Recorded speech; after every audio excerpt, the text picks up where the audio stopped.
You see, Ichikawa, this kid here? When The Dangers in My Heart came out, people said, oh, he was an edgelord in the beginning, but he grew out of it by episode 3.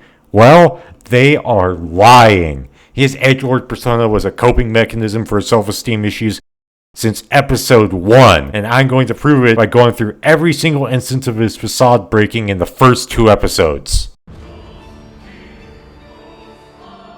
In episode 1, where do you think the first moment where Ichikawa breaks his facade happens? 15 minutes into the episode? 10 maybe? Wrong! Ichikawa's edgy character breaks 2 minutes and 25 seconds into the episode. When the female main character Yamada tries talking to him with a mouthful of rice, he stammers and gives an answer he thinks is acceptable before running away.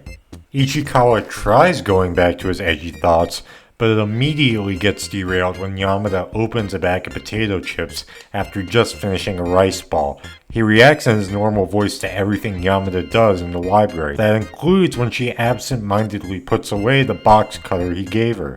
The kid can't even throw away a half-eaten bag of chips she gave him without crumbling. The next moment is when Ichikawa cuts through the paper of a presentation his group gave to the class so that nobody would notice Yamada was crying and looking out the window.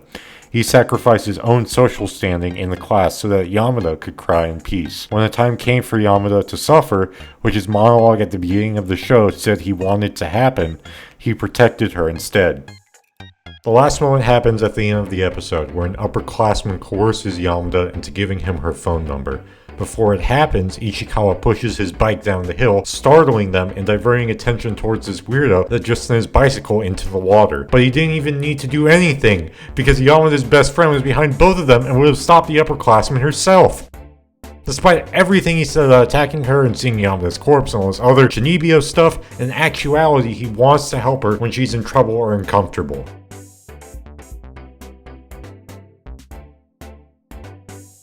His edgy persona was a facade in episode 1. What about episode 2? Literally within the first minute before the opening even starts rolling, his monologue about how he wants to kill Yamada is interrupted by her making some Nerune, real name by the way. He can't stop commenting on her childish choice of candy, proving once again that his interest in her as a person beats out anything edgy. When they meet again in the library, they lock eyes with each other when Yamada asks to borrow Ichikawa's fan, and as they talk, he nervously stammers and acts like a cornered animal. Most importantly, those edgy thoughts of his don't get brought up again for the rest of the segment.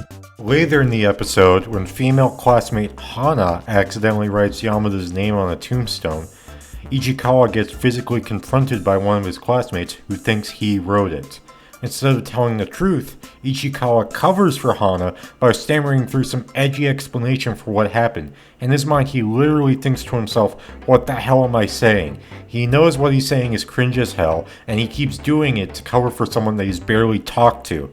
If that shows he isn't an edgelord, I don't know what will. When the end of the episode comes, Ichikawa and Yamada look over a map of their town 80 years ago, which ends with them taking a picture together. And Ichikawa isn't thinking about anything edgy, instead he's just figuring out where their houses are.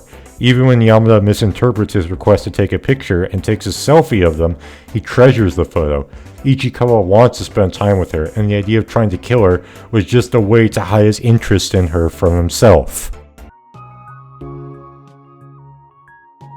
In the end, while the people who say it gets better around episode 3 have good intentions, they aren't seeing the bigger picture. From the beginning, it's pretty obvious that Ichikawa isn't really an edgelord, and he's just thinking these things as a coping mechanism. Because if simply opening a bag of potato chips can throw him off, then he doesn't truly believe in things like wanting to see Yamada's head decapitated. Instead, Ichikawa is a pure kid who has trouble expressing his emotions. Thank you for watching this video to the end. If you could consider subscribing and liking the video, I'd appreciate that a lot. I'm hoping to make more videos in the future on anime and video games, so look forward to that. See you all later. See y'all later. Bye.